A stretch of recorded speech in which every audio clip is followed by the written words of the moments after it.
The cameras are ready. The microphones are ready. Let's get ready for Wi-Fi. Right, today's guest, we're buzzing about this one, me and Ryan, because we have two things in common with this guest.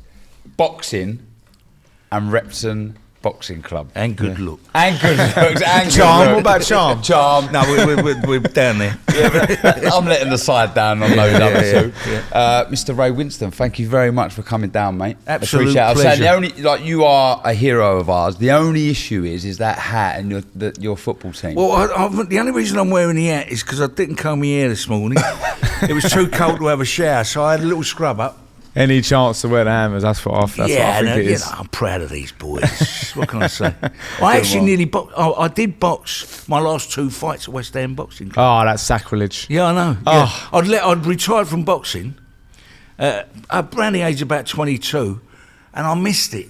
Yeah. And I didn't go back to the Repton for some reason. I went to West Ham. Yeah. Maybe because I was living over that way again, and it was a good club. It was a good club. Yeah. Well, they've always been our rivals, haven't they? Yeah. Our mate's dad, he's a coach there, isn't it? Dan O'Brien's dad. He's a coach there. Yeah. Is he related to Moss O'Brien? Yeah, it's his uncle. Moss Yeah. who came from West Ham to the Repton. Yeah, that's it. Yeah. My dad fought Moss O'Brien. He was They were a good fighter, Moss, They were both at the Repton. Yeah, that's and right. They're both entries, What was he in the ABAs? Yeah. The ABAs, in the Londons. Yeah. Okay. Yeah, and that's a fight. Yeah, who won? My dad. Yeah, good boy. That's why. But I had the same. No, I had to fight Danny Barber. Yeah. In the NABC's, the Feds, with two entries. There were so many of us. I had to fight him. Yeah, I got to the finals of the NABCs. I boxed in the semi-final, and the last punch of the fight was a left jab, and the kid ducked his nut, and it my fault for not holding my hands properly, and I jabbed him, and it broke the finger there. And I still wanted to fight in the final, and Bernsey wouldn't let me fight. Oh really? And you won the semi. I won the semi, and then you couldn't fight. I couldn't fight in the final, and I was gonna be boxing a kid from Hogarth, I think, called George Walker, Right. who was a good fighter, strong kid, you know.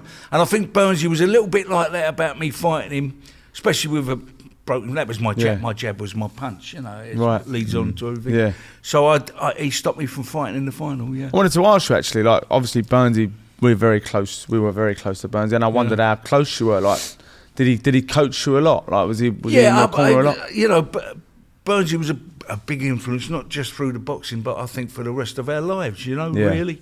The groups of kids that were there it was a very diverse mix of kids. Yeah. Gypsy kids, there was black kids, there was us who were coming into a world where we were normally back in them days in the 70s and the 80s and that you stay with your own group of people, And I think that bringing together of all them cultures and different things kind of educated us to the men we are today. You know? Sport does do that, doesn't it? Sport creates I'm not sure that. about a lot of sports. A lot of sports have started doing that now. I think boxing was probably the first. Back in them days, and and I think that's the great thing about going to a boxing club for me was that education. Meeting people from all walks of life. It's that, like, them traits.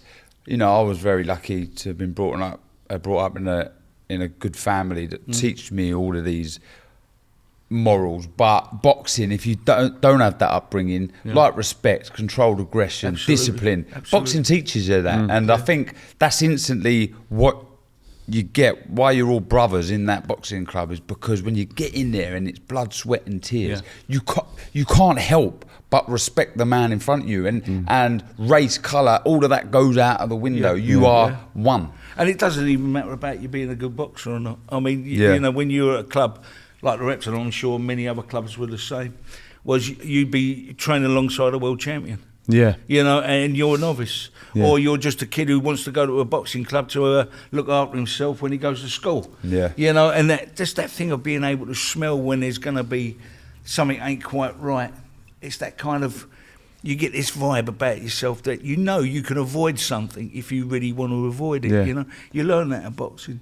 It's like a sixth sense, isn't it? Yeah, you do. And I don't know if you've had this, I'm sure you have, but when I've sat on a tube before, and sat across from someone and thought straight away, I know he's a boxer.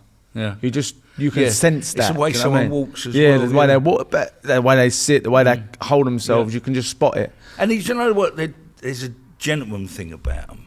I had 88 fights as a boxer, and I met one kid I boxed who I didn't like. Yeah. I can't be honest. Really? Yeah. 1 out of 88 ain't Yeah. bad going, is it? Did he beat you?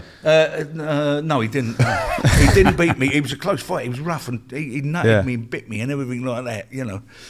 But I won the fight, but I didn't like him. Yeah. You know, there was nothing about him after the fight where shaking hands, you know. 'cause Yeah. There's that thing of being in a battle and having Yeah. a That's cuddle what I'm and all saying. that, you know. Yeah. There's none an of old that. saying. I've said this before on another with another guest. When a man and an animal spill each other's blood, they become one. Yeah. It's the same in the ring. Like Yeah. when two fighters spill each other's blood, Yeah. they become one. You share something in the ring. Yeah.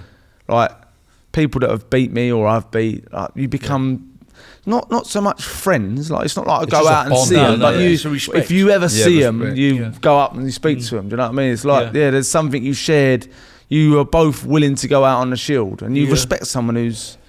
I think also, I mean, I don't know, but you it was much, you know, fought in a much higher circle of fighters than I did, you know, and so did you. But that thing of, I remember my first ever senior fight, you know, and I had no hairs on my legs and everything. I mean, when I was 17, I looked about 12, you know what I mean? Still a boy, yeah. And I was down in Crawley somewhere, and I was walking towards the ring, you know, for my first senior fight, and I looked in the ring and there was this geezer who had legs like tarantulas, his hairs all over, tattoos and everything. And I mean, this was a man. Yeah. This is a man, and you just go, you swallow it deep. Woo, fucking hell, you know, this is a lump, you know. And you get into the ring, and I lost the first round. And it's something about here. Yeah. That you got to find something. You got to dig deep to win the fight, or at least attempt to win the fight and box better than what you've been boxing, you know. And you find that. I found that, and I won the fight, you know, in the last 2 rounds. But it's that knowledge of when you're walking towards the ring, you can look into someone's eyes and know if you're capable of beating that person or not. Yeah. You know, and if you're not, you got to find something that's deep down and also- dig it out. Which you to win can't the teach. fight. Can't teach it. You've either got it or you haven't. No, do you know what? I thought about it, and I used to say that. I think boxing taught me that. And I know what you're saying. Yeah. I think to be a world champion, to go on to become a world champion, I think naturally you must have a physical power within you. And I think that's a natural thing. I think that's what I didn't have, was a power, a dynamo to give me that energy to go on. And also I didn't want to be a pro fighter. But I think there's something you do learn through boxing where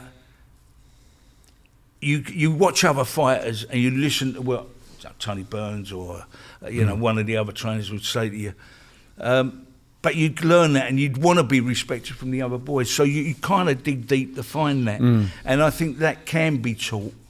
I think you've got to teach it yourself. And you've got to pick it up from somewhere else. But I think it it's comes- the energy thing that's a natural thing, you know. Yeah, Where like- you can actually go to that second level, you know. I do Because think I it comes, guess it comes back to like how much you need it and you want it. Exactly. Yeah, I think Boxing so. is that Yeah. what extracts it, because if you're not put yourself in that situation, In a way, that's why we're here today. Yeah. Like we're speaking to different people that have achieved highly in different worlds. Yeah.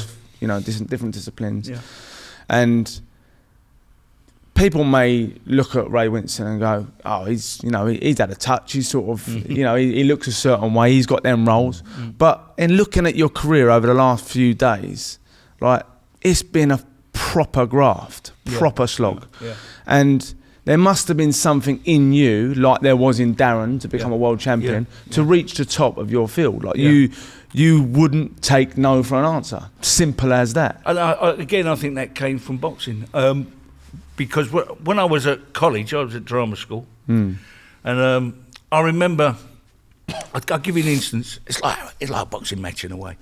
You're giving this speech. It's a Lambda exam you go and do, right? And this is in the first year there, and it was Wherefore Rejoice. It's Shakespeare, Right. Julius Caesar, and I looked at it and I went, everyone's doing it the same way, you know. I thought I'd do it walking into a pub. I'm looking for someone. Yeah. So when you walk into a pub and you're looking for someone, you don't look for someone, right? So I done all this thing. I'm not saying it was good, because it probably wasn't. But you it was had the different. guts. It's Yeah, I'd done different. it different. I got 1 out of 10. I didn't even get 5 for imagination, you know. And do you know what it made me do? It made me go, because I watched everybody else do it, and they all done it the same way, and I thought, fuck this. I said, I ain't changing the way I do things. Yeah. You know, I don't want to be like them. Yeah. I don't want to play to their rules. You don't want to conform. No, I don't want to conform. I had my own ideas what I thought acting was. Like a fighter would say, this is the way I want to fight, because this is the way I know I can win, you know? Yeah. And that's what I stuck to in a way.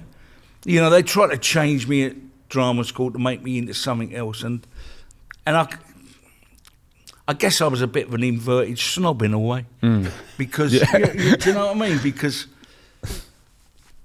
we can be snobby about where we're from and what we are and what our roots are, I believe anyway. To the extent where we won't listen to anyone, you know? Oh, they're just posh. Fuck them, you know? And that's, in a way, that stood me in good stead for a while. But once I got older and once I got to learn my trade a bit more, because I was lucky enough to get work, then I started to learn a different technique and different ways of going to work, you know? Let's touch on that then. Boxing and obviously acting, massive part of your life. Yeah. But where did it all start for you? What was your childhood like? Well, I grew up in... It weren't that long ago, Ray. No, well, I'm 66. So I grew up in Plaistow in the East End. I was born in Hackney Hospital. Plaistow, Caister Park Road. So I was there when West Ham won the cup, and I just thought I'd mention that. And they came down on that little coach. We couldn't even afford a double-decker. We had a little coach where everyone sat at the top. And we were kids blowing bubbles, you know. And I went to Portway School. And I guess I had no idea what I was going to do when I was older. I'm 6, 7 years of age, you know. But my dad used to pick me up. He works in the markets, Spitalfields, in the fish market, in the fruit market, the meat market. And so he'd pick me up on a Wednesday afternoon from school, and we'd go to the pictures every Wednesday afternoon.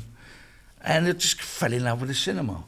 Really? Watching film. I mean, we'd sit watching 633 Squadron, and he'd go, do you want to watch that again? No, I used to think because he liked the film.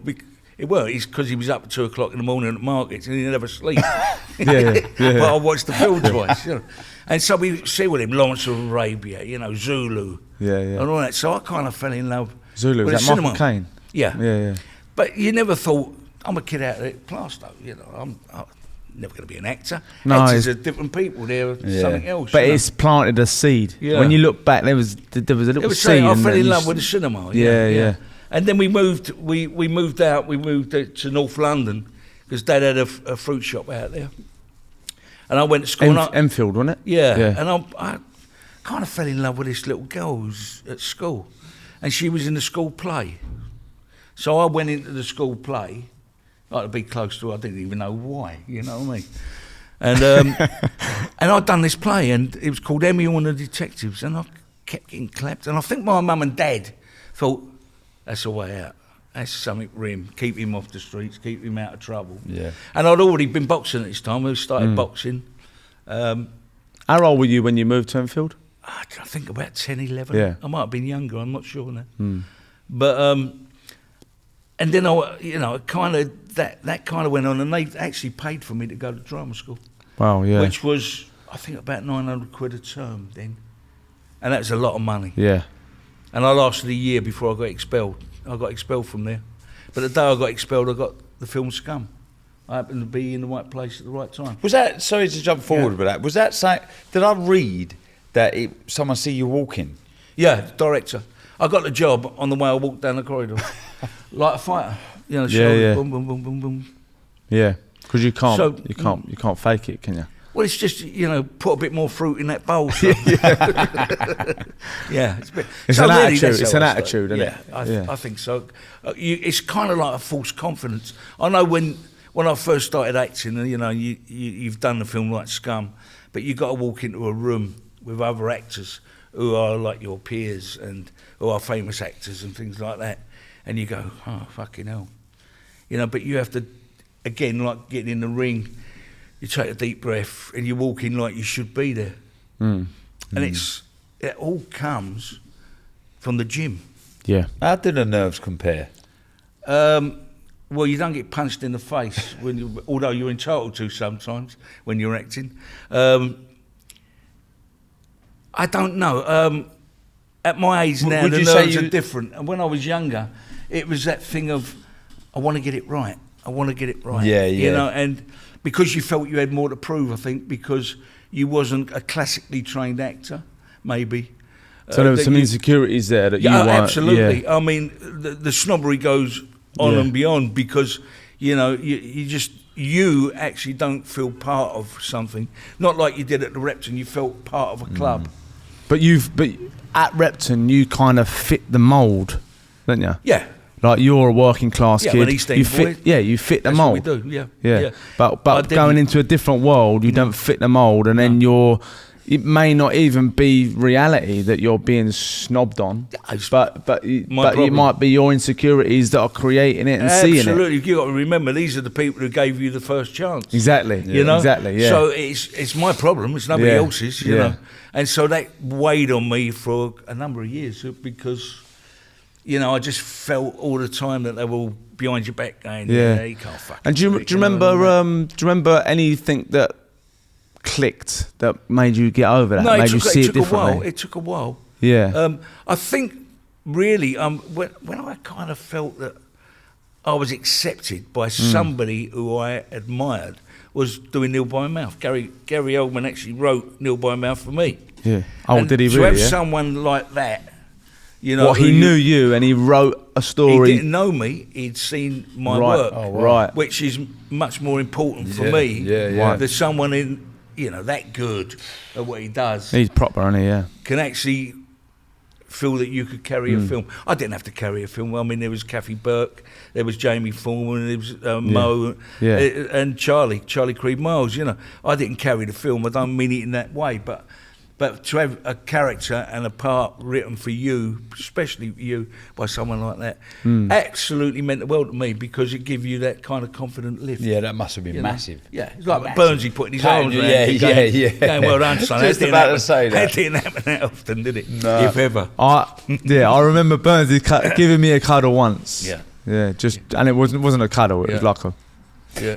So you moved to North London and then I just got to say this, right? I saw Burnsy at Chigwell a few years ago at a show. at the Prince Regent. Yeah, Prince Regent, Yeah. right? Hello, son. Oh, hello, Tone. How are you? He said, well, thank God you can act because you couldn't fucking fight.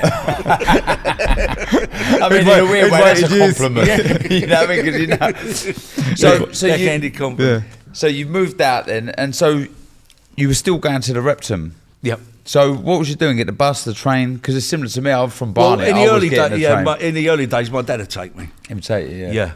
Yeah. It'd take me there. And obviously, as you get older, you're on your own. Way you go. Yeah. You know, and I had at one point, I had a little old Cortina. And I had plastic in the window where the window had broken. And I'd hit something. And that the rings side of bells. the I've side been- of the car was up like that. I taped it all down. And We had a Cortina with a taped up window. I remember, yeah. Yeah. My dad pretty much grew up in Enfield as well, and he'd be the Yeah. same age as you, so you Right. could have well crossed paths. Absolutely, Yeah. yeah.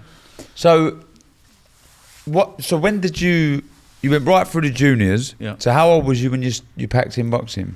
I think about 22. 22. So you was 22, 23. That's yeah. a proper career. Yeah, proper, yeah. People I started ask when I me, was about 11. 88 fights, 80 wins. I think I read. Yeah, I lost 8. Yeah, I lost 8 fights. that's a proper. That's That's a a proper. proper Yeah. good Yeah, but record, it was. that is. Yeah, but I mean, I wasn't boxing it all the time in the company of, you Doesn't know. Yeah, matter. but what I will Yeah. say as well, Ray, because I was similar, being an immature physically kid, you know, Yeah, when yeah. you're not, it's hard to win fights. Yeah, yeah, to win that yeah, many, because yeah. you know you might be technically better than someone, but because But they of can that maturity, physically they just outwork manhandle you, you a bit. outman you a little Yeah. bit. So I to just, get that used to, I record. just used to think if they can't hit me and I hit them once, I've won the fight. My dad used to say to me, Yeah. my dad used to say exactly that. They can't hit, they can't win. If they hit you once, Yeah. how'd you win? You hit them twice. It's right, isn't it? Yeah. I was a little bit the other way. I was always a strong kid. Do you know Yeah, what I mean, I've right. matured quite young. Yeah. So, Just yeah, I bash sort of everyone up. relied on that a little bit. Yeah. Did it catch up with you? No, weirdly, I think because of the way Repton thinks, Yeah. I learned to box. Do you Yeah, know what I right, mean? got So you, yeah. I always had that.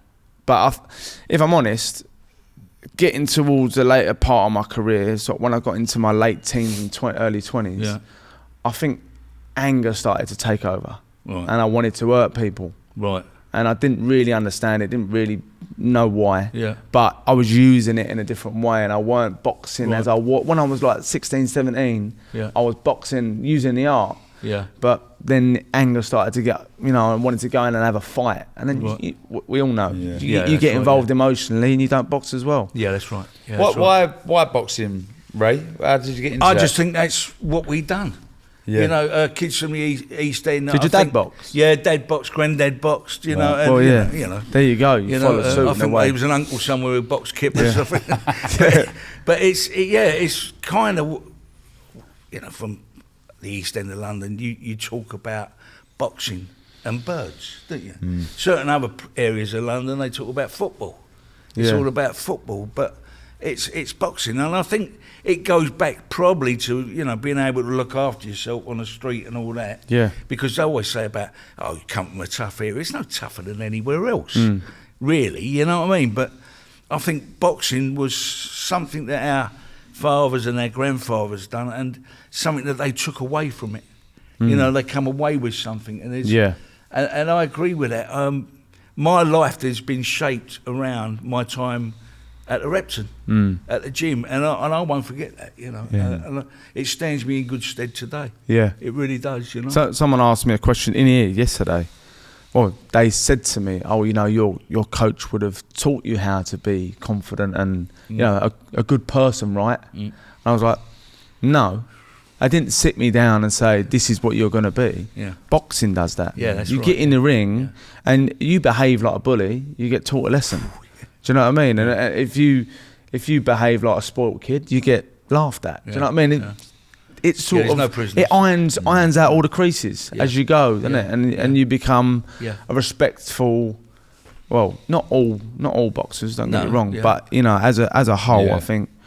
On percentage wise, in the walk of life, I think more than probably any other situation I've been in. Yeah, but I think us three are probably sitting here romanticising it.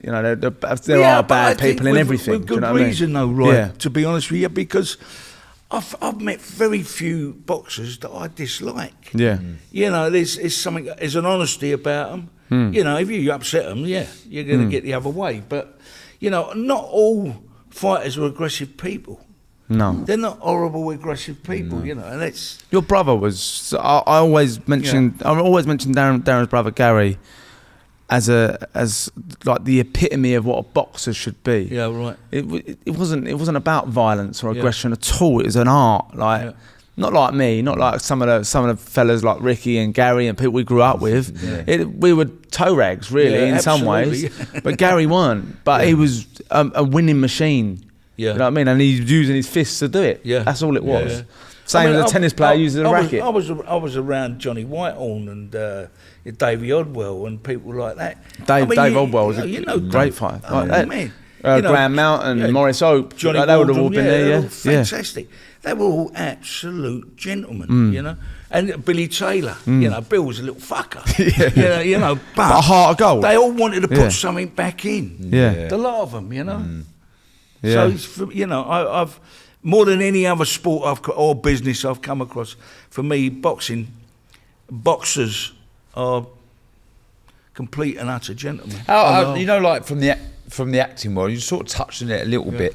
Do you think there's a stigma attached to boxers in that line of work? Do you think they look down at boxers at all? I don't know. Maybe from a boxer's point of view, you'd think that. You might overthink it. Yeah, I think we do. Same way as you walking into the industry. What walk of life do they come from? I mean, a lot of actors become actors because they don't. They want to change their lives. They want to become. I mean, a lot of them haven't got a history of friends. From becoming an actor, that's their new friends. They haven't got. That's their tribe, isn't it? That's their tribe. Yeah, and they belong somewhere. There's no history before that with them. You don't know about them. You don't know where they come from, and maybe that's all right. That's fine if that's the way I want to be. Maybe they were unlucky enough not to have any friends before then. I like to keep hold of that. I like to keep hold of where I come from and my roots and my mates, from when I was a kid at school and things like that. You know, to me that's important. Someone else it might not be important. You know. It's also really important to sort of acknowledge that maybe it's boxing, but I've had the privilege to mix in many circles. Yeah. And had the confidence to do that. Yeah. And obviously you have. Yeah. You've sort of rose to the top of the circle you're in. Yeah. You know, I think that confidence. Well, we're putting it down to boxing, but there's got to be something within you that made you that person. And Well, I think that's in everyone, and it takes something to bring it out sometimes. And Do you know? have you got any idea what the catalyst might have been that sort of inspired that? Yeah, the other people that are around you. Yeah. And watching how they perform. And to be better than them. Not necessarily to be better than them, be like them. Right. You know. Are you talking about boxing or acting? Yeah, no, boxing. Acting. I've never been one of these people who want to be the best. I want to be the best I can be. You know, how do you judge someone being a better actor than someone else? They do different parts. It's why awards, you know, like the Oscars and all that. Fantastic performance, you won an Oscar, well done. Doesn't necessarily mean someone else couldn't have done the part and been as good. You know, that competition is to sell films. That's fine. But you can't say that in boxing it's one-on-one. You go in there, you fight one, and the best fighter comes out the winner. Your hand goes up and you perform well. How can you judge that, say, he's a better actor than him? Yeah. Well, someone might like him better than him, or someone might like him better than him. Yeah. Do you know what I mean? Like, who's better, I've never Leonard been Duran, Hagler or Hearns? Well, you know. Everyone's got their They all favourite. won one fight each, didn't Yeah. they? Well, Leonard never beat did. them all. Yeah, Leonard beat them all. Duran beat Leonard. Yeah. And did he beat Hearns? Leonard beat Hearns and Hagler. Yeah, but about Duran. Duran got beat by Hearns and Hagler. So it's So Hagler and Leonard then, isn't it? Hagler was a great fighter. Hagler, yeah. And a lot of people think Hagler won that fight, don't they? Yeah, So was Leonard. Yeah. You know, it's like that. Yeah. But he was a blown up welterweight, wasn't he, Leonard? He started at welter. What a fighter. Hagler was full-fledged middleweight, I think wasn't he he? beats Sugar Ray Leonard beats Mayweather in Do their ya? times. Yeah, I think offensively, just let his hands go, blistering. Just wanted it speed more and just almost. Wanted it. Yeah. I think it would have been high level chess. It would have been Yeah. up. But when he just put his foot on the gas, Yeah. I think he would have just Really? outworked him. In my opinion. Yeah. Right. Yeah. In my opinion. Yeah. So you do this little walk down a corridor. Yeah. And next thing you know, you're starring in Scum. Would you say that was a pivotal moment in your acting The career? pivotal moment, yeah, in a way, but the pivotal moment was Mary Whitehouse getting it banned. Because she got the BBC version banned from the telly. Did that make it sort of infamous in a way? Yeah. So all of a sudden. So without Mary Whitehouse, God bless her. Yeah. You know, I probably wouldn't be sitting here today. So you're cursing her at the time, but then it turned out, And I retired from acting. I went, Oh, really? I'm not doing that How now. old was you, Ray? Sorry? About 22, 23. 22? Yeah. Boxing and acting. 21 I was. I went, that's enough of that. Boxing and acting. Yeah, I saw a gone. load of old bollocks. What did you think? What did you think you were going to do at that point? I had no idea. No. I had no idea. So, and then 2 years later, I got a phone call from Don Boyd, who was the producer of the film, who phoned up and said, "Would you like to do the?" And I wasn't doing that. And we got So you'd actually stopped for 2 years? stopped. You For stopped? 2 years. Stopped. Yeah, I was a load of bollocks. It's- What, because you weren't getting no work? Yeah, Like- I thought it's not a job for a man. This acting lark. So then that phone call Yeah. was absolutely massive. Absolutely, yeah. Which you don't realise at the time. No. Of Flipping course you heck, don't. yeah. You know. And I got to tell you, they said we've also got another film we're going to do in Cornwall, in Devon, yeah. Torquay, so it's Devon. Summer. That summer. That summer, yeah. So I went, I said it's 1,800 quid for the filming that summer, and 1,800 quid for Scum. So I went, that's that's 3,600. Oh yeah, that's all right. I'll have that. I'm game, I'll yeah. do that, right? I ain't doing nothing. I was phoning up my mate Tony Yatesy, who boxed at the Repton. I said, we're going to Devon. So he said, I said, yeah, we're going to Devon. He said, I can't right away. I'll come down and meet you later. So he did. I met my wife there. Oh, really? This is our fate. Deals a blow sometimes. Yeah. But I met Elaine. We've been married for 44 years now. Met her there. Had wonderful parties down there. got nicked down there because there's a party in my room and someone in my room smoked marijuana, and I don't smoke marijuana. You know, I've done loads of bad things in my life, but I don't smoke marijuana. Anyway, so the next day, the wardrobe ladies downstairs complained about the noise upstairs. The police raided the place, found a lump of marijuana, and I got arrested. Right, fucking lovely. I'll come back to this in a minute. So Has it been filmed already? No, I'm kept overnight. I'm allowed to go back and we film the film, right? So, okay, fine. Years later, anyway, we do Scum and all that as well. Years later, now I'm going out to America. I get arrested in America for not having the right visa, Right. because I haven't declared that I got nicked for having a bit of puff. No. So they say. So this now, I've got on my passport, I have to go to the naughty boys' room to this day. Really? In America, yeah. My Lord. Right, for a bit of puff. They weren't even yours. Weren't even fucking mine. Do you think... So that phone call, it's got a lot to answer. There's a lot of strings over there. Yeah. Interesting question. Yeah. Do you think that getting nicked and being a bit of a laddo, Yeah. do you think that enhanced your opportunities? Enhanced my reputation, Yeah. you know, in a way. Mm. Because at the time, there weren't many people like me doing... No, ducking and diving. and doing acting, you know, to be quite honest with you. I mean, people like Richard Harris and Richard Burton and, you know, Tom Courtney. These are working class boys that actually, and Albert Finney, you know, who actually started making kitchen sink dramas in the 60s and the 70s, actually opened the doors for people like me. You know, Michael Caine is another one. So, you know, but when I came to do it, there weren't many kids, for want of a word, I'd say, who were real off the street, who were actually becoming actors, because it was, you know, it's coming out of the era of another class. Yeah. You know, and we were lucky. I was lucky enough Yeah. to come along at the time when they were making Place for the Day and that Place for Britain, which were all about people from where I come from. Whether you're Liverpudlian, Mancunian or London, it doesn't matter, you know. But and writers were coming from where we came from. Yeah. Which made a difference because they were yeah. writing It was about real. things they knew about. So you actually got good scripts where you could actually express yourself and express it in the right way and know what you was talking about, you know. Did your life change overnight with those two films? you think? I guess in certain ways, yeah, because you was acknowledged. Yeah. You know, when you were walking about, all right, see your film, bum, bum, bum. And everyone was really nice, you know. And I always thought, you know, give people time. You find out because if someone asks for a picture with you and you say no, you got a problem. Oh, you got a big problem, you know. You really have. But if you say yes, what do you mean? well, I've seen people say no to people and they've ended up having an argument, you know. You know, fuck off then. Right. You know, you mug and all that, you know.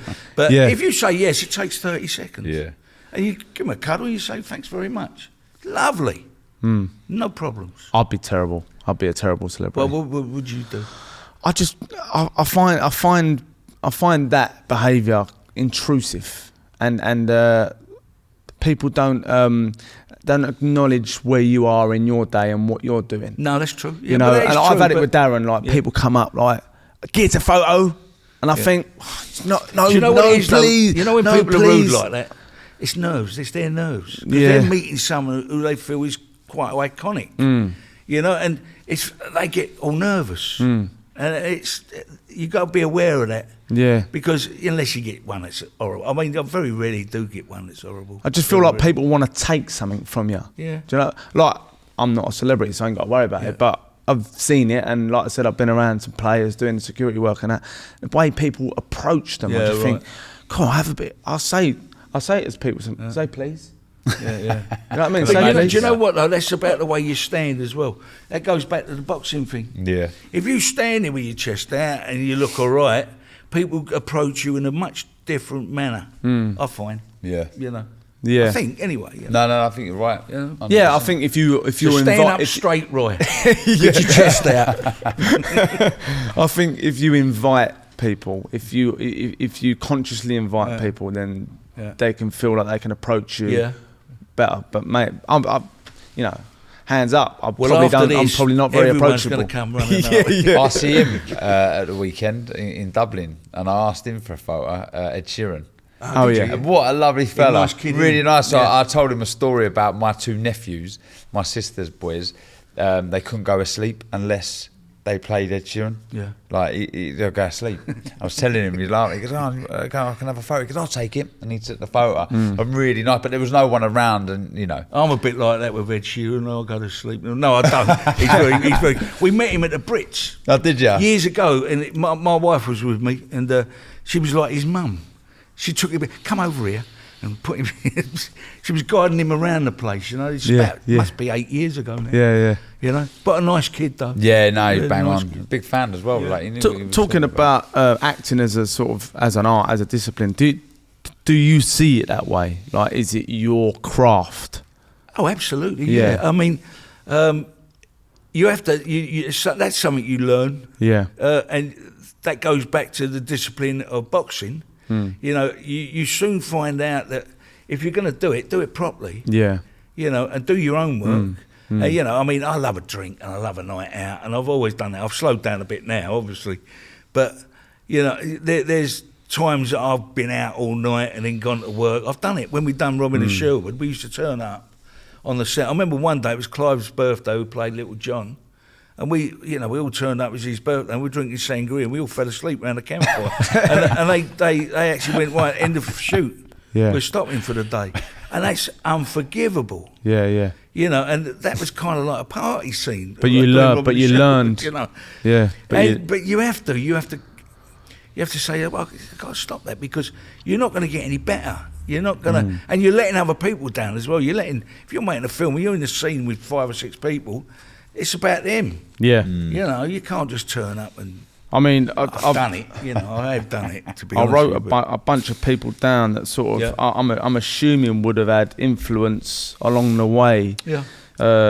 Just these sort of, in boxing terms, these Yeah. big hitters that Yeah. have sort of that you've worked alongside. It's a bit like you sharing a ring with Martinez or whoever. Do you know what I mean? These when you share a ring with someone, you soak up some of their ability, their knowledge. I ain't shared a ring with no one. Excuse me.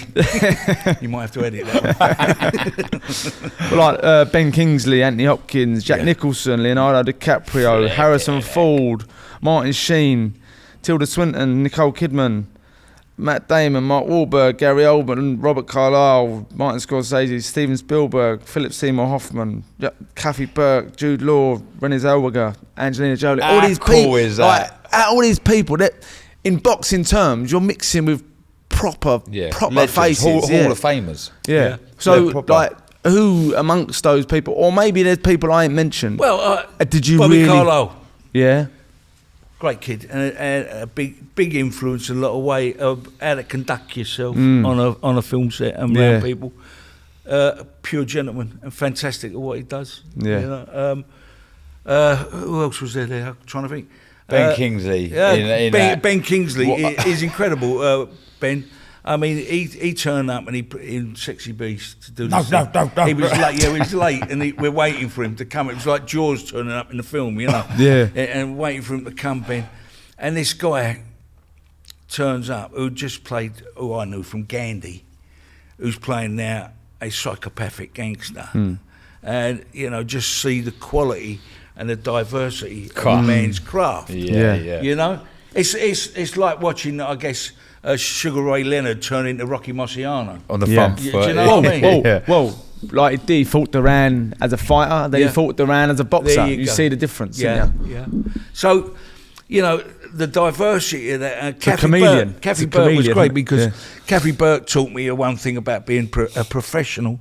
You know, when I'd done a play for her at the Old Red Lion. She wrote the play and she directed it, and I was misbehaving, and I missed out a whole scene in the play. I said, that went very well last night, Kev. She went, very fucking well. You cut out half the play. Yeah. Because I hadn't done my own work. Yeah. And so she cut my scene. She Oh, got did you she? in line. Yeah, and okay, it kicked me up the arse. Yeah. You know, so, yeah.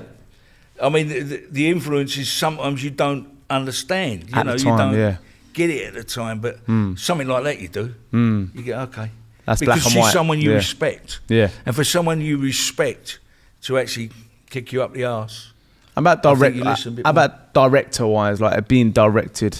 Yeah, do you know, I love working with Malcolm Venville. Yeah. We done 44-inch chest. Yeah. I mean, they took a lot of the tools away from him while he was making the film.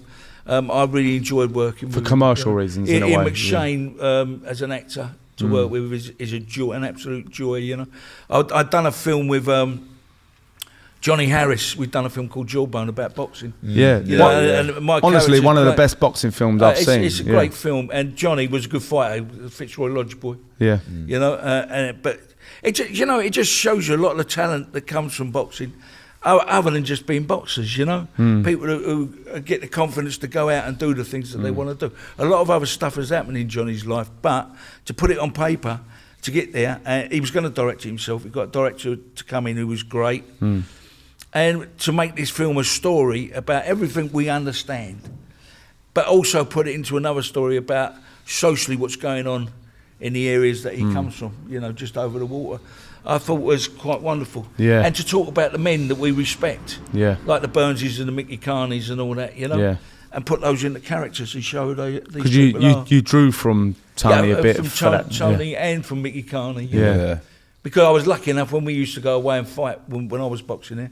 The Lodge and Repton used to go together. They used to go to Canterbury and we was all Because they were close, weren't they? Burnsy and Carney. Burnsy and like, Mickey yeah. Carney, good mates, yeah. Yeah. Good friends. What about, so we might go back, I'm just going to Yeah, jump go on, forward a little yeah, bit go on that, the Departed, you mentioned some names there, that film. Yeah. I mean, how did that come about, and how was it working with the likes of Leonardo, Matt Damon, Yeah. Jack Nicholson? Yeah, like, I mean, Martin Yeah. Scorsese, like being directed by Well, I went Martin to meet Scorsese. him in the Dorchester on a Sunday morning, and it's really funny how you get parts. And we sat down, and he offered me the part of the copper. I said, I don't want to play. I don't want to play the copper. Marty. so the meeting, you've gone there, and he's got this Yeah. idea of you playing a copper. Yeah, I was going to play one of the coppers in it. And I said, I don't like that part. Not because he was a policeman. No, yeah, if it was a good part. Yeah. I said, Little no. bit. Yeah. I said, not. I said, what about if I play French's sidekick? If I play the man, because the only reason you'll find out about Mr. French is with conversations with his sidekick. You know, which is Mr. French. You know. So he went, yeah, okay, kid. Yeah, it's good, you know. and we had a little discussion. I said to him, listen, I've got to go to Sunday dinner, you know, from the Dorchester, all the family. I said, do you want to come home and have a bit of dinner? He went, no. I was going to kidnap him, take him home, because I liked him, you know. Yeah.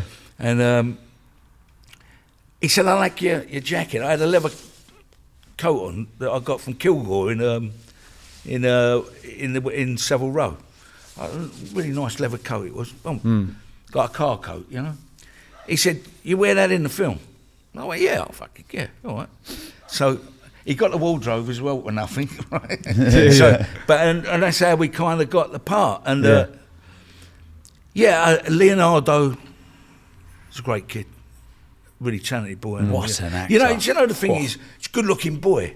So they're not kind of taken seriously as great actors, like Brad Pitt. They're great actors. Believe me, they're fucking great actors. You know, and it's always that, you know, he looks good and that. He looks Gilbert Grape, fucking like from the start, mate, from what the a film. start. Yeah, You know what I mean? Johnny Depp and all that. Yeah. But you know, and Matt, I didn't really work with because he was with Different the other scenes, firm. yeah. But he was around a little bit. He seemed a nice kid, you know, and yeah, it was fine. Me and Jack really didn't see eye to eye. Oh, really? No, it was shy. He's getting on a bit, and you know, he's probably a bit grumpy. I don't know, but Yeah. we didn't. You know, kind of. It's funny, isn't it? Sometimes I see and people he's that one are of your really. heroes. It'd be like meeting one of your heroes. As a No fighter. aggro. No. Didn't have any arguments or nothing. Well, no. yeah, that's another story. I just found him a bit rude and a bit, you know.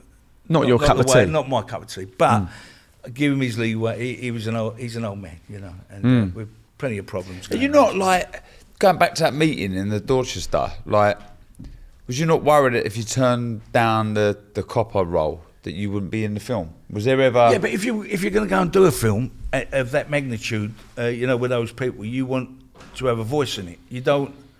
But would you have been the copper? Would So I? if he said, "Look, I can't give you that role." No. Because if you're going to go and work with these people, you want to be involved. You want to be a part of it. You want to put your stamp on it. To just be That's knowing your worth, isn't it? Yeah, and that's getting fed up with someone else. That's knowing your worth and probably being And around he people allowed like me to improvise and do my own thing. And fuck shows you around. what you are as a man and how serious you are about your trade as well. Yeah, otherwise it's a wasted time because then he might come back and ask you to do another film. Yeah. So for me, that was a no-no. It was.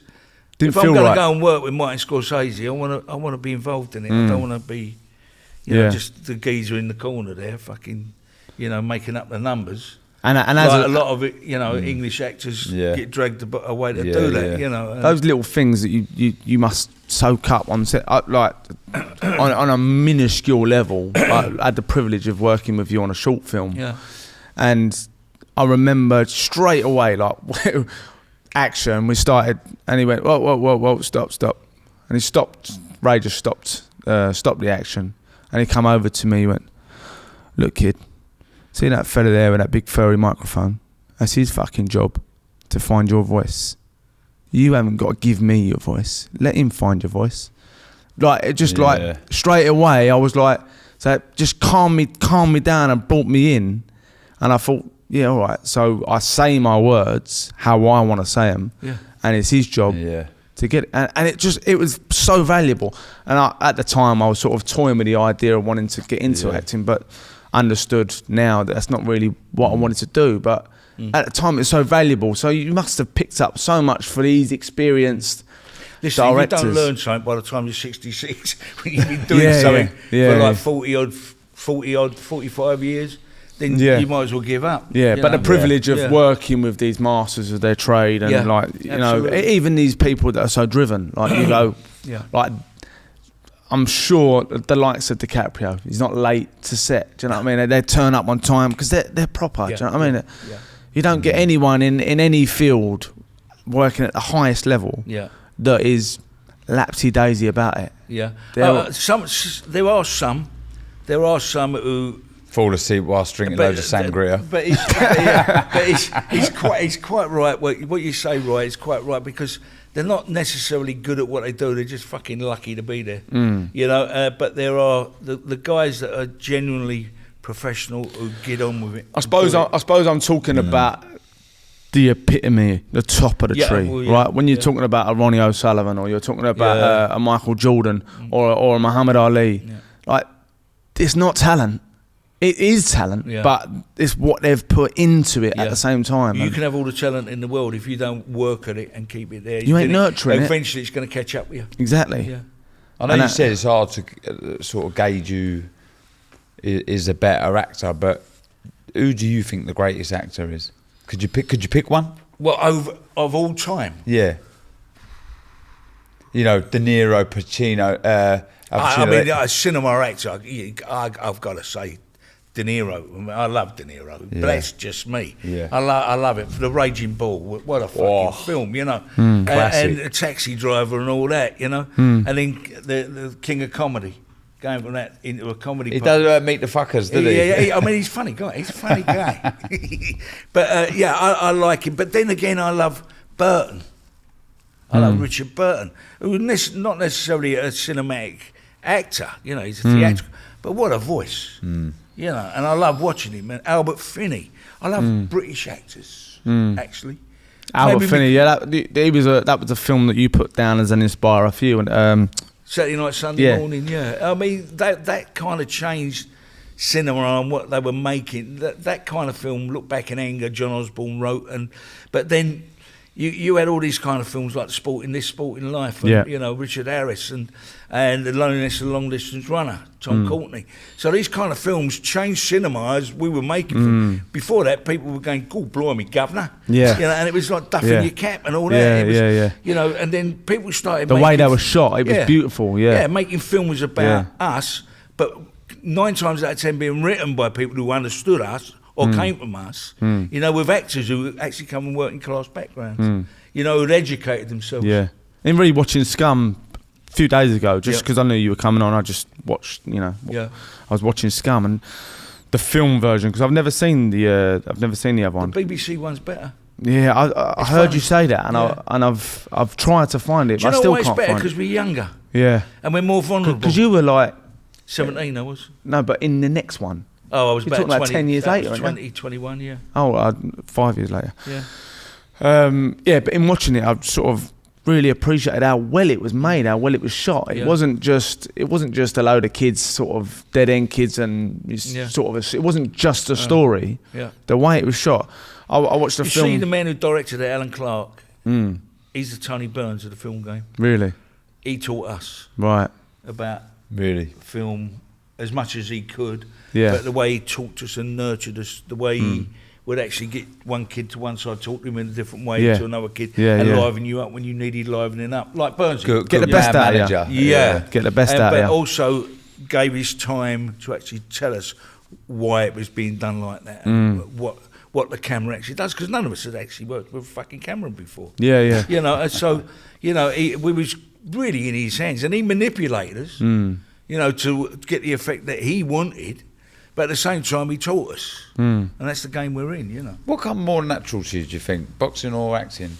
Probably acting. Yeah? Yeah. Yeah, I had my, you know, like acting, I had my own views of boxing, was not to be hit and just hit them once or twice. You know, I was a counter puncher. That's the way I liked it. You know, I didn't want all that tear up going. Do you see acting like? It's like a counter punch because you're listening. If you don't listen to what they're talking about, how can you have a conversation? How can you talk to them? How can you act in a scene with someone you're not fucking listening to? You're doing a dance. So, it's still a counter punch, you know. But do you see it like a painter would see painting, or like a boxer sees boxing? As I was a terrible painter, so it's hard for me to say. What I mean is it's your form of expression. The trouble is sometimes I'll get what you're saying, because sometimes. And I've had this problem where my vision of what a script is trying to say is totally different to what the directors or the producers is, because sometimes you lack that conversation with one another where you're all on the same page, because there's not time or there's not money for it. So if you get it right within a film, sometimes it's more luck than judgment. It's getting better, but it is in a way like painting that picture. Now, if you've got that stuck in your head, that this scene or this film is about that, and the writer's got another idea, then that's where problems can start, you know. But when someone's got that kind of fire inside them, I believe if you don't find the form of expression, that's what leads to depression, anxiety, bad mental health. And if you do find it, then you've got a vehicle to pass that energy through. And depending on the size of your fire, depends on how much you need to express. If someone doesn't have that many issues, then the fire isn't that roaring. But if someone's got a lot of shit that's gone on in their life and they feel repressed or whatever, there's this roaring blaze inside them that needs to come out. And when they find something like the violin or the pen or acting or boxing, it becomes like a funnel. You're just there. It's just like you can't live without it. It's like an obsession. It's kind of weird, because I've thought about this quite a lot over the years, you know, and I get where you're going. I think it's something that you learn at an early age, and you've either got or you ain't. It's very difficult. Today there's so many people who are talking about health, mental issues and all that, and I think they mean very, very well, but I think it's a specialised subject. I think a lot of people are actually talking about it and giving advice on it who actually don't know what they're fucking talking about half the time. And I think it's a nurturing, I think it's an education that comes from, listen, when we grew up, we all went through our problems, all right? I was lucky enough to go to a boxing club, this is just me I'm talking about, that taught me subconsciously how to break through, how to get myself out of that plastic bag, you know, Yeah. and go on. I didn't even know I was doing it. Yeah. I was lucky enough to have that, you know, and lucky enough to go, fuck you, you're not stopping me from doing that. Now, if you haven't got that, what's the cure for that? I don't know. Is it talking about it when you're young? Is it just getting off your arse and going and doing it? And if you do find something that you're good at, then pursue it and try it. Now, I don't know where... Today, all I see is people telling kids that they're depressed. No one told me I was fucking depressed when I was a kid, so I didn't think I was. Do you understand what I mean by this? Yeah. It's. But like you said, you were one of the lucky ones that found something to express yourself I was through. one of many lucky ones. Yeah. I think today there's so much up there on the media that's saying to kids about depression and about, you know, kids having a problem on these things. Having a problem with Instagram. ADHD and all that. ADHD. Now, it's great that we've diagnosed what these problems are. Okay. Now let the professionals deal with that. Okay? But don't keep telling kids they're depressed. Because they start to believe, oh, I'm fucking depressed. Yeah. I'm doomed. Yeah. I'm doomed. I'm done. Yeah. Now, that's not the way to do it. You've got to motivate. Yeah. You don't say, oh, you're fucked. You actually say, come on, Yeah. Yeah. get off your arse and do something. Yeah. But listen, I ain't a specialist. I don't know. But I can only go with the way I've gone, you know. you had that. You had boxing and then you had acting, and Yeah. I had boxing and I had other things, Yeah. writing or whatever I've done. Yeah. Many ways of expressing myself. Darren, you had boxing. Yeah. Now it could be. I think the motivation. Like what I'm trying to do with my son. My son's 5. Yeah. What I'm trying to do is just expose him to things. Yeah, right. You know, whatever you like to do, whether it's dance, jiu-jitsu, art, singing, whatever it is, you're just captivated by. Yeah. I feel like there's an innate thing inside all of us that is captured by something, whether it's holding a camera or writing a story. Yeah. And that's what people need. They need that form of expression. Mm-hmm. You know, that's what art is. And I think if you're missing that, like I heard someone say once, if you're educated less than your capacity, that will lead to depression. And when he says that, what that means to me is education can be anything. It could be that you're educated in acting or boxing, and when you've got that art form, when you've got that thing, if you've got that fire, whatever it is, you can simmer it down a bit because you've found your purpose, you've found your flow. But then you get these, like you say, people going, you're depressed, take this pill. The pill ain't going to solve it. Yeah. It ain't going to solve the problem. It's finding something that lights you up. And friends. Yeah. You know, especially with kids. Sometimes being you know, social is I mean, is it a form of it's expression? that playing out thing. Kids, when we were kids, we played out in the street. For obvious reasons now, it's very difficult because whether it's gangs or there's fucking nonsense Predators, about yeah. or whatever, you know, it's very difficult for kids to actually go out there and be left out in the streets until 8 o'clock, 9 o'clock at night. I get that. But still to have like we had youth clubs. There's very few youth clubs about now where kids would congregate and there'd be a mentor in there talking to them, and all the kids would play with kids their age, rather than just on there. Yeah. I don't know what the answer. This is a different world, a totally different world, and I'm like a dinosaur in it. Yeah. You know? No, but you've had your life experience, which is very vast. My life experience was playing out on the streets, being out with my mates, going to a boxing club or any club like a youth club, and mingling and being with other people. You know, we were very much the same, weren't we? Yeah. You know what I mean? Yeah. It was. Well, they ain't got that today, though. No, a lot of the time, kids would rather play football on a computer. Yeah. Rather than going about kicking the ball. Yeah. I remember my earliest memories, my mum shouting over the fence, "Come on, then you get dinner." Yeah. And like you could barely see the football. You could barely see it. You're like swinging your leg around, like hoping to hit it. Yeah. It was that dark. Yeah. It's sad.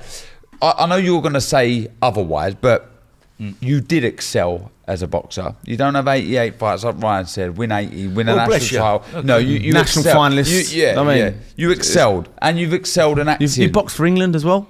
Twice, yeah. But- you mate, excelled come on, there. You've come on. excelled. You're Yeah, playing but- it down. No, I'm not playing it down because I realised I was at a really good club, the Repton, and you know, if you've done all right, you box for England. You know, you know that. No one got. No, but you know, it was great, and I enjoyed every moment of it. You know, but I never had that fire to be. But you know. it probably makes it even more impressive. You're old school and you're modest, And I was still good looking, and all that. Not a mark. Self-confessed. But and you've excelled in your other chosen field, acting. To you, it's quite a complicated question, this really. But how does winning and losing compare to both disciplines? Boxing's quite simple. Your arms raise or it's not. But with acting for you, how is winning? A losing as an actor means that when you watch the film, you realise you haven't done the job that you set out to do, and you've actually failed in what you attempted to bring to the part. Is that happened? Is that happened to you? Yeah. A few times. Yes. and it only comes in that moment? What, in watching it, or do you just know anyway? No, you kind of know in your heart. Yeah. You kind of know in your heart. And for whatever reasons, you know, you can blame a million things for that, but basically it's down to you. You know, and so you haven't done the job that you feel you was capable of doing. Remember Marlon Brando? Yeah. And that's losing. That's Yeah. losing, I think. You know. I remember because Marlon you've Brando. not only lost, they've all lost as well. Yeah. You know, the people that you've worked with. Yeah. Yeah. I remember Marlon Brando talking about that and sort of saying, well, he was so critical of himself. Like, I think he basically said, I've never made a good film. You know what I mean, that was his honest attitude towards it. But, you know, watching himself, sort of, I think that's what drove him to be so good, was his criticism on himself. He's looking for perfection. Yeah. It drives you And mad, though. you do. I mean, to be fair, you know, you want to be perfect when you play a part, and it's probably impossible. But you know, you don't give up looking for that. Yeah, it resonates with me that now I'm commentating. I want to be perfect, but is there perfect? You know, but if you see, it's right. Is there perfect? Once you start questioning it, you stop looking for it. Yeah. So you can't. You gotta just, because it drives me mad. I'm never content. Does my head in. All the time. I don't think I've ever come back from a show thinking, I've done a good job there. Like I'm just constantly driving myself mad. Yeah. Have you had moments like that have felt like a real win, like like winning a world title? Is there a it's version funny of that? where probably the producers on the film weren't sure what I was doing, but I got it right, and I felt really good about it because I was opposite, and I think it helped me being opposite of a top actor and a top actress. Is this Neil by Mouth? No, it was Sexy Beast. Sexy Beast. I understood it and I got it, and it's funny because in that I thought I was the centre of the universe in a way, and everything that was coming, like the rabbit and Ben's character Don, were all part of a nightmare. And so when he spoke in his I purposely spoke off beat. So I'd break it. It was like I wasn't on the same pace, and that's what I try to do with it, and it for me it works. You know, for me it worked. What you're talking about is a really intricate finesse within your art. Because it's about watching sound. it, you would never it's look about at sound. it. It's about timing, and it's also about breaking timing up, because that's the emotion of something. You know, if you get trapped into a bang, bang, bang, bang, bang, we don't talk like that. You know, it's bang, bang, bang, bang. Yeah. You know, and people go, "Oh, fuck me! What happened there?" But that's the thing. I'm a great believer in, you know, it's not, when you make a film, it's not just about the camera. I want to see beautiful pictures. It's about the sound. Sound is so important, and sound on film, I think it's a little bit different now, but back in the day, I mean, sound man was treated like he weren't even fucking there. You know, and I could never understand it. We're making movies with sound. You know, and the most important part of it, you know, for me is a noise can just change anything, like music can, you know. Yeah. That film as well. Like I remember watching that for the first time, thinking I want to live abroad and be sat there ordering calamari. Yeah. Do you know what I mean? Like, but I guess that's part of how you got the film's got to go and the acting's. You know, your character's got to be played. Those moments like that are supposed to make you feel like that. Yeah. Like, oh, look how great his life is. And then when he turns up, it's like, fucking nightmare. You know? Yeah. And that really comes across. Yeah. I can, funny enough, when you asked the question, right, I thought you was going to say that because it encapsulates all of those moments, the beauty and the hell and everything. Brilliant film. Yeah, I mean, and Nil by Mouth was... Powerful. Yeah, but it was right up my street. Yeah, you know, and I probably could have done it standing on my head. Yeah. You know, but at the same time, it was somebody else's story. Because I don't come from there. No. You know, I don't come from that family. I don't come from but that you kind of thing. So, but although saying that, I'm aware of that, and I've seen that, and when I say I can do it standing on my head, I'm probably exaggerating. But but it was probably the easier of the two films for me to do. Why do you think that you can draw from that kind of violence within you? Why do you think it? I've seen that. I'm sure we all have. We've seen you don't hold it within. You emulate what you've observed. I think so. Yeah. And you know, when you scream and when you fucking lose it, I don't think that's something. I've seen people do that, and it almost becomes this kind of. It's an acting piece, rather than it just be fucking animal. It's animal, you know. And sometimes it's too much. Sometimes, for me, I get caught up in the realism of doing it as I know it is, and sometimes that doesn't register on film. Funny enough, you know. So there is different genres. There's different ways of doing things, which I haven't quite learnt even yet. You know, I'm getting there, but it's like anything. You never stop learning. You know. So in other words, the way you perform it sometimes. If you do it too real, it doesn't come across. The camera enough. does lie. Yeah, it does. It's sometimes it's. I noticed early on that we didn't really know what the cameraman or the director wanted from the scene, camera-wise, and so I started to ask questions about, you know, not about the lens size. What do you want from this? What do you need? What are you hoping to do? Because moving that camera, moving the lens, zooming in and zooming out, makes everything so different.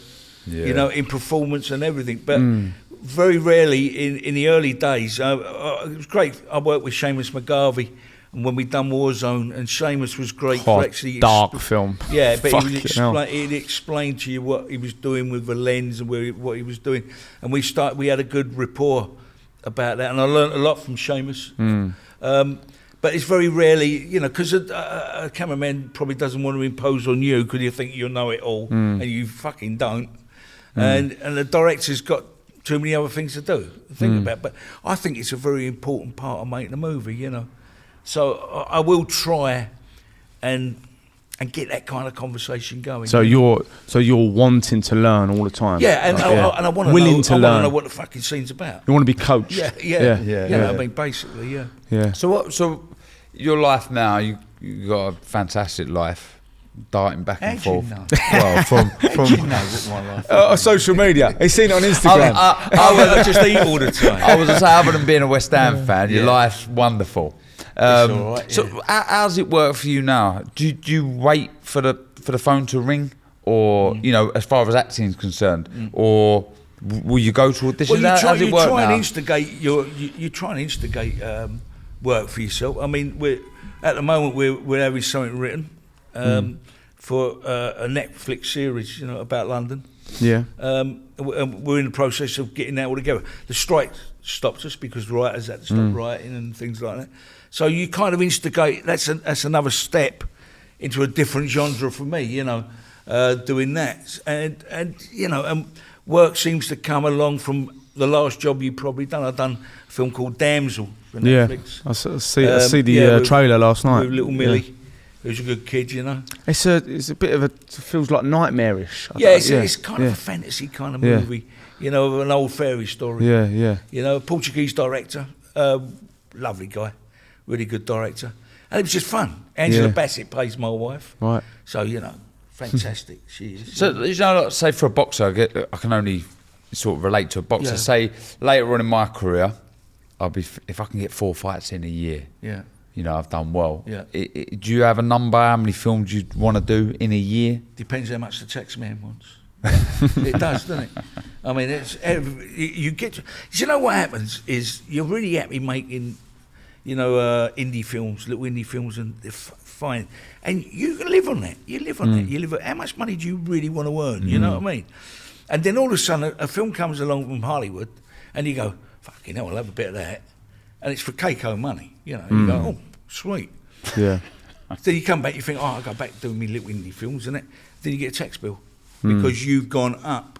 Yeah. Once you go up earning that money, you've now got to do at least one of them a year to pay your tax, right? And so you fall into the trap. Yeah. Now it's a nice trap if you manage to keep getting that work. If you don't, you're fucked because at the end you can't pay the tax bill. So really, you're actually working for the tax man. So you have to. I try to be really careful. I've done a film a couple of years ago, which was a British indie movie, which I really enjoyed. Do you know, 30, 40 crew in Ipswich. What was it called, Joe? I forget now. I'm 66. Anyway, it was Stephen Moyer directed it, right? And I loved every minute of it. You know, it was. We worked in Scarborough, Ipswich. Yeah. You know, it was home, East Coast of England. Is there anything like? I guess there's loads acting-wise left for you out there. Is there anything you really want to do? Characters you want to play? Yeah, William Blake. I've been trying to get William Blake together for about 3 years, 4 years. Well, even longer actually. It goes back 10 years, but I've just got an idea. Yeah. Of the way to make it. It's very difficult to make a film about artists. Would you get into writing that? Do you write at all, Ray? I actually wrote a script about Repton. Oh, did you? I wrote in COVID. I sat down and I started writing this thing based on kind of Burns' character and the kids that I met, the Tabbies and the Ray Tabbies and all that at the Repton, but changed the characters' names and all that, and just events that happen around it socially more than the boxing. You know, and what men like Burnsy do, and what they're up to, and how they. I'd love to have a look. I'll show you it. I mean, look, I ain't a writer, okay? I just wrote it with an honesty and the way. Did you enjoy the process? Yeah, I did, because it helped me. You know, it helped me express yourself. That's what I'm talking about. When I get a script, I'm really good at changing it. Right? I suppose we all think we're clever dicks, but you know, changing it and making it work for me or for whatever, you know. But to actually start off with an idea. And write about all different characters and people. So hard. Yeah, and to follow that through because they've all got a story. They've all got a story, you know. Yeah. It was great for me. The process was great. Yeah. Whether it's any good, I don't know. I'll read it. I like it. Yeah. You know, but someone else might not. And do you have an idea of like if you could, who would you like to direct it? Like who do you want to work with? You want to direct it? Do it with you. I wouldn't leave that to no one else. Yeah. I wouldn't trust no one else. Yeah. I'd direct it. Yeah, brilliant. Is that a goal of yours? Not really, no, because it's 2 years, probably 2 years of your life.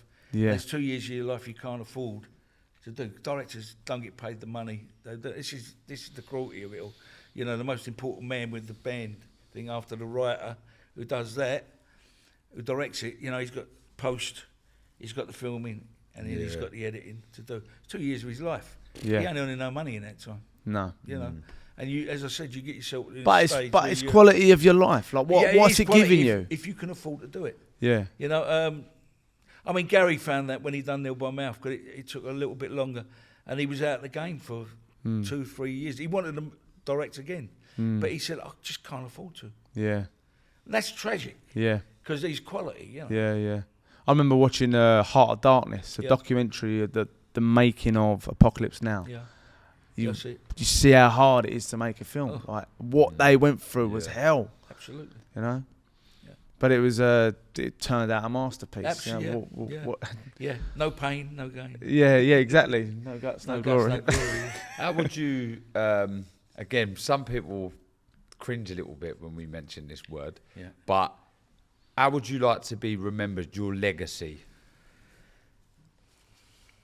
As an actor, obviously. Oh, look, as a person. Forget it. As a good father and a good husband.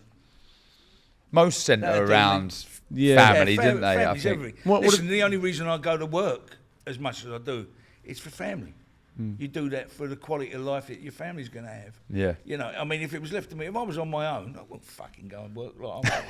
You really? Yeah. I'd be on a plane somewhere. I'd be travelling around somewhere, having a look at places. Yeah. I wouldn't be doing that. Yeah. I wouldn't be doing this. Fuck that. Can you sort of define what a good dad and a good partner is? Being there with them, yeah. You know, when they've got a problem. I mean, you know, I've got 3 daughters, 3 girls. God, Taught you a lesson. Jesus Christ. You know, I mean, it's not easy. That ain't easy. You know, understanding them. You know, after the first one, then you got the second one. You think you got a little bit more knowledge, but they're totally different. You know, and then you got the third one. Whoa, hold up. And just when you thought it was all right, it starts again. So. But now they're I mean, the youngest is now 22, so so they've got their own kind of lives. How do you feel with them, like stepping into the world that you've sort of gone through? Well, I was kind of hoping for maybe a lawyer and a doctor and all that kind of stuff. But I suppose in my way I created my own beast because they spent their childhood on film sets. Yeah. And that's what they kind of understand, and it's part of their life. So you got one. Lois, who's a muso, but she's done a bit of acting and all that, and she's still, you know, she's creative. Still can't. I mean, she's an artist and all. She paints, she's brilliant, but that's what she does. Yeah. And then you got Jamie, who's an actress. Yeah.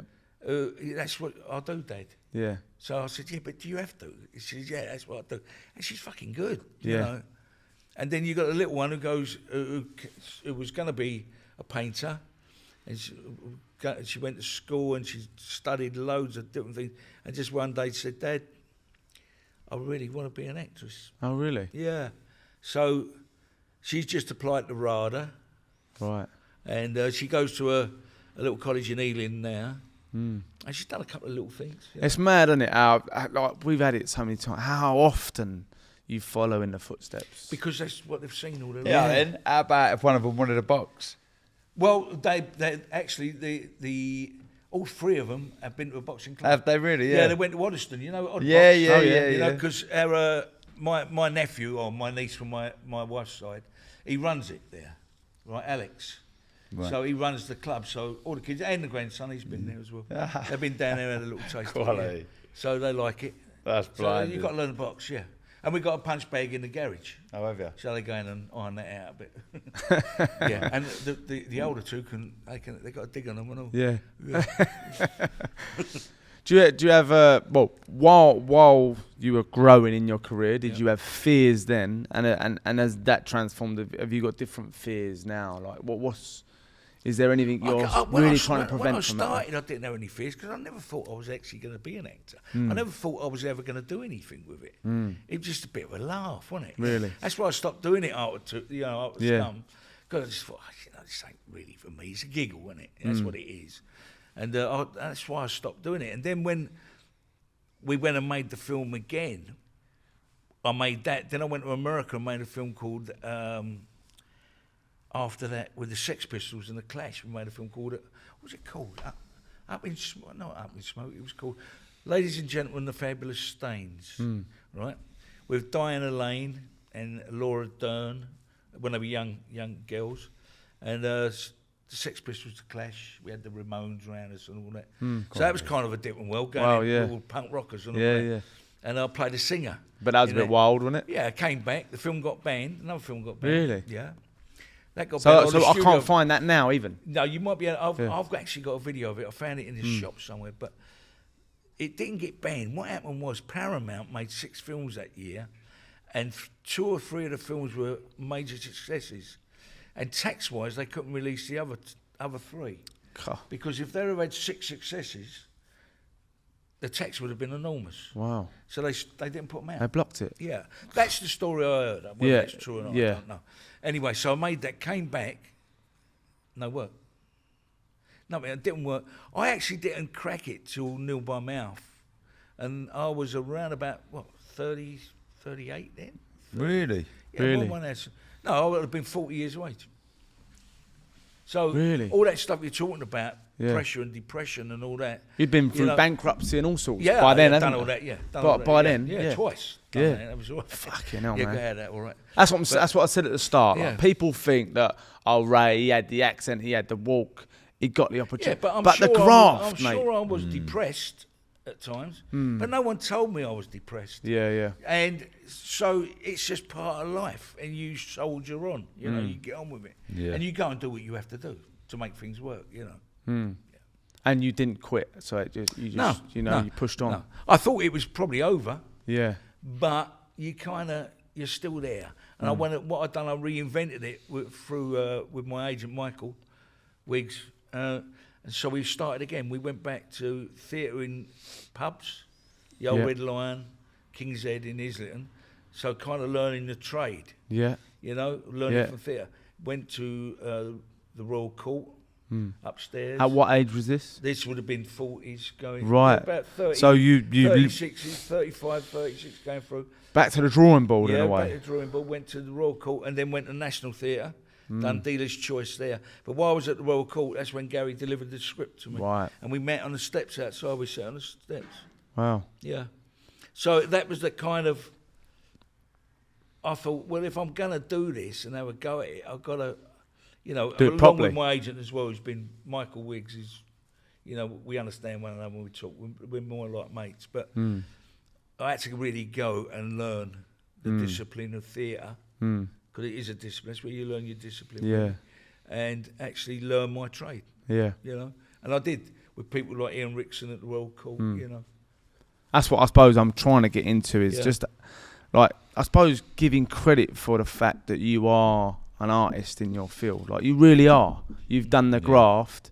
Like, when you look back to the TV you've done, the amount of TV you've done, like, just looking at all of those old programs that we would have grown up with, Birds of a Feather, The Minder. I see all- all- that. yeah, Yeah, I yeah. was I mean- Elvis in it. So all of that stuff, like, you really grafted it out, and you and even then getting to the age of 40 or nearly 40, you've then, like, at my age now, you've then gone, right, it'd be like me going, right, boxing, I need to go back and learn the basics again, sort of thing. Yeah. Right, I'm too old to box now. The good thing about acting is you never get too old. Yeah. But going back to the drawing board, to have the sort of determination and grit to go, I need to go back to the beginning, to where I should have begun, in a way, like re-begin. Yeah, because I started the other way round. I started doing a film, Yeah. did TV, did Yeah. theatre. Yeah, but you Most understood people that. start the other way Yeah. around, yeah. You understood that was where you had to sort I of think gain so, the yeah. foundation. Yeah. I get people boxing in here that have never boxed, and they turn up to do training, and they come in boxing like Mayweather, and I go, "Oi, what are you doing? Like, you can't even move your feet, let alone do the Mayweather hands. Yeah. You know what I mean? Get your feet underneath you." Yeah. So, like, you literally went to yourself. You had the sort of knowing to go, I know what I need to do. Yeah. I need I to think go it's a back realisation to, that you ain't good enough to survive on the weight, On the just, swagger. on just raw, Yeah. you know, being a kind of raw actor who just talks. yeah, You got to go and learn technically in the Yeah. basics of it, and the way that it's all right being raw, but you have to perform being raw, if you know Yeah. what I mean. Yeah. You know, it's you still got to have the foundations of performance. Yeah, I think so. Yeah. Yeah. Yeah. Which is the art, which is the craft that you now have. I believe it is. I Yeah. think it is, because if you just stay the way you are, you're gonna learn on set different things, but then you're still being schooled in a way. But you can't just get away with just turning up and. You become a one-trick pony, don't you? I think so, Yeah, yeah. And you fizzle out. Yeah. It's like a boxer. You can't only Yeah, do because you one go out of thing. fashion. You go out of Yeah, fashion. yeah. You have to kind of reinvent yourself a little bit, you know. Yeah, I was like, just so many things that I watched, like it was like going through time watching your career, like just looking at it on IMDb. Yeah. Like Vincent, I remember like I would have been younger then, like watching all of the episodes and waiting for the next one. TV's different now, isn't it? Yeah. You watch the whole lot in one go on Netflix. Yeah. But I used to wait for Vincent every week. Do you know what I mean? Yeah. You'd watch the next episode. Yeah, it really like took me back watching, like looking at it all.